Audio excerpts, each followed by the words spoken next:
Well, thank you, Pam, for having me and letting me have this show. And thank everyone for coming. I really appreciate it. Everyone to come out here. So what I guess I'll do is introduce myself a little bit and talk a little bit about some of the background of the project that I'm trying to do, and then talk a little bit specifically about these works themselves and how that fits in. So first off, my name is Patrick Grugan. I'm an artist. I've been making art for about 15 years or so. I guess I started out painting mostly and kind of drifted into these multimedia or mixed media things, and we'll see how it goes. But I studied at Pennsylvania Academy of Fine Arts, and I just recently finished my Master's in Fine Arts there.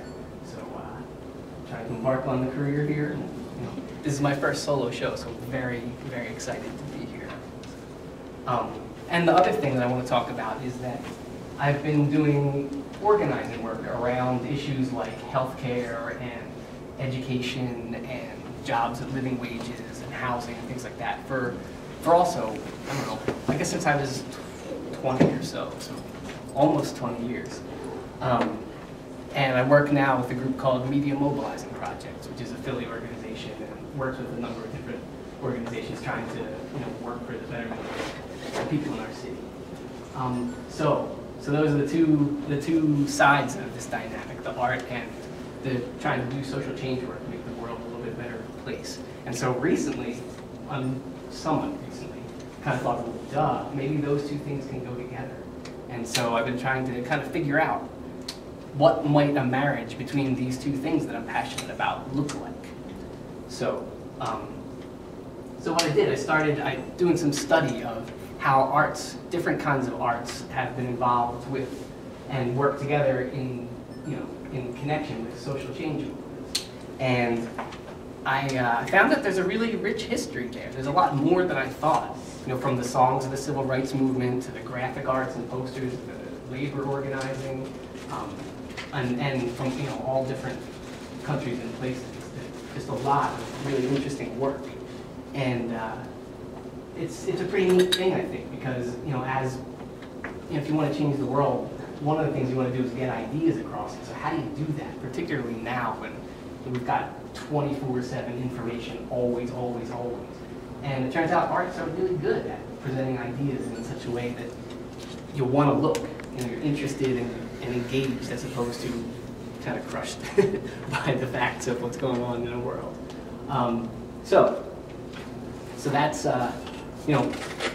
arts are really pretty good at that. I just want to kind of quickly give one example of a place in history where arts and social change happen together in what I think is a really interesting and inspiring way.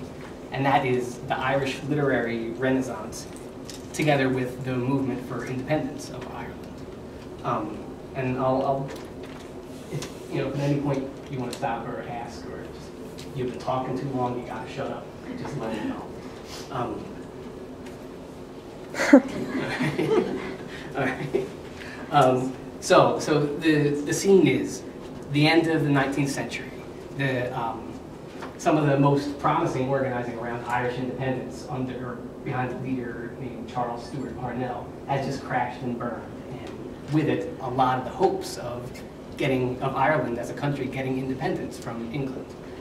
So into this mix steps a group of writers, poets and playwrights. William Butler Yeats among them, but a lot of kind of like a constellation of literary stars.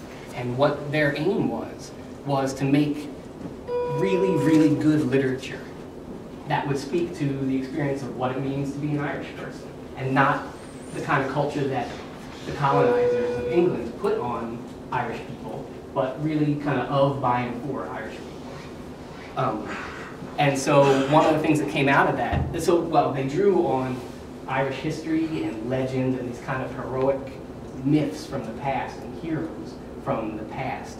And they came up with a whole, it was a really fertile and rich literary movement.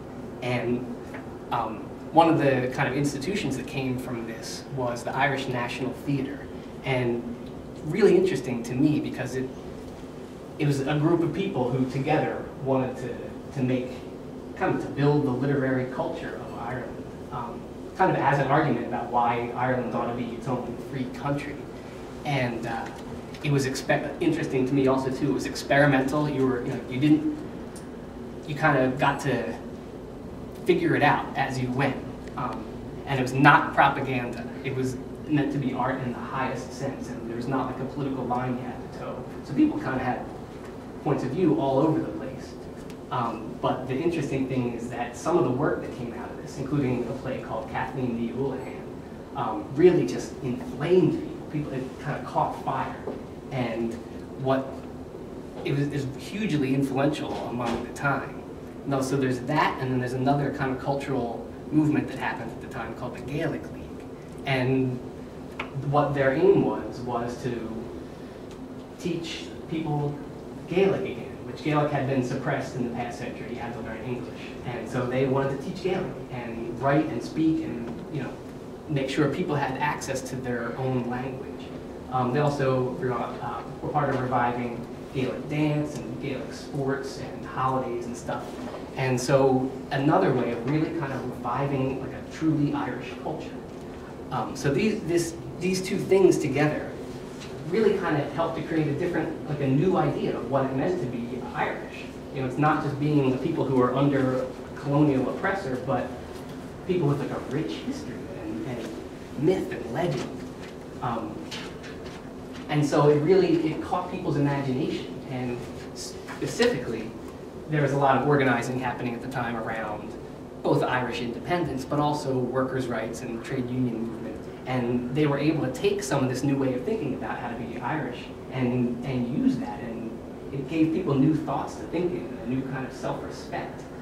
And so from that comes a guy called Patrick Pearse, who was one of the leaders of some of the groups that came together around fighting for independence. And he himself was a teacher of Gaelic and a playwright too.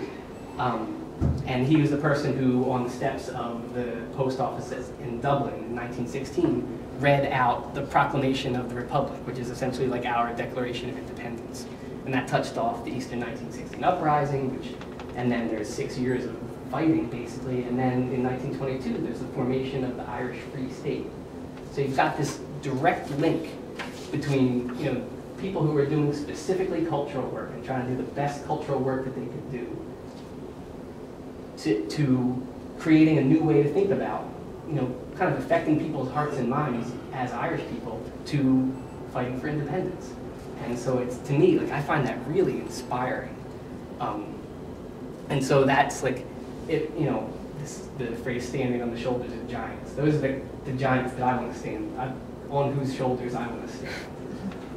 I think that's really inspiring, and that's, I'm setting the bar pretty high, but with my work and with the people that I work with's work, that's an inspiration, and that's a goal.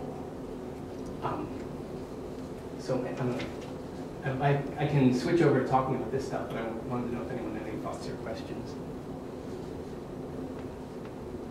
Too long? Okay. So that's the big picture. That's the grand vision, and then, well, how does this work fit in? And that's what I'm trying to figure out. I think I haven't done a series of work like this before, but I think I'm getting somewhere. I think I'm taking at least the next step in figuring out how to, like these Irish poets did and playwrights did, make work that speaks to what's going on, what are the essential things that are going on in our time, and do so in an interesting and engaging way. At least that's the goal. That's what I'm trying to do. So this body of work, around here, was made and is being made during the time just around the economic crisis that we're in now. And through the bailouts and the jobs recovery and stuff like that. And so this, this crisis kind of has put a lot of issues into a lot of people's faces, and including mine. And so I'll just say a little bit about what's been going on in my head, and then these works kind of come out of that. So some of the things I've been thinking about, with the bailouts, how Wall Street banks and Goldman Sachs got billions of dollars, and then people who were losing their houses and jobs, there wasn't a bailout for those people. And that is an example of this idea that kind of has been